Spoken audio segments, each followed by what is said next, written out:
Greg, how meaningful was that acquisition, IBM Red Hat? Do you expect to see more consolidation in the space? Oh, I do. I think people like IBM who understand that the way we've done things in the past is not necessarily going to get us to where we want to be in the future, have to look at what their options are. And one of the ways to very quickly add capability, very quickly add knowledge capital, is to buy. So we're going to see a lot of acquisitions. Any idea where sort of that might come from? Who is being the most pressed by smaller startups? We talk about a lot of small, mid-cap companies here that have sort of carved out niches. Will you see Oracles, Cisco's that then say, you know what, instead of having to fight with these guys on the same margin level or on the same degree, let's just scale up and go and get them?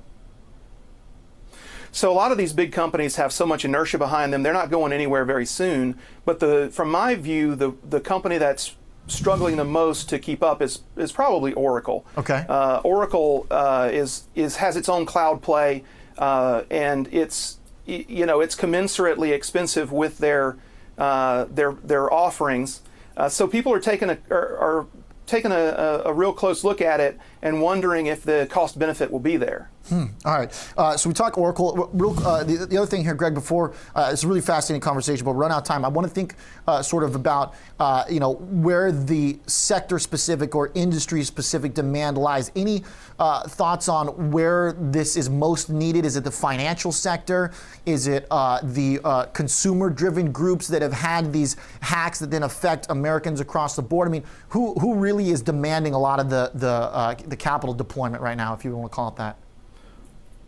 I think the place where people understand they're behind the eight ball the most may be the financial sector, because they're being eaten alive by smaller fintechs and people with lower overhead, people who are able to start in the cloud instead of try to move everything to the cloud.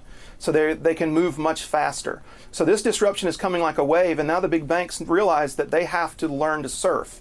And this is, it takes time and effort, and you fall a lot when you're learning any kind of new skill. So there's tremendous demand coming from the banks for modernization. Yeah. All right, Greg, this is an awesome conversation. I want to keep it going, but we're out of time for now. Mr. Bledsoe, great to have you here.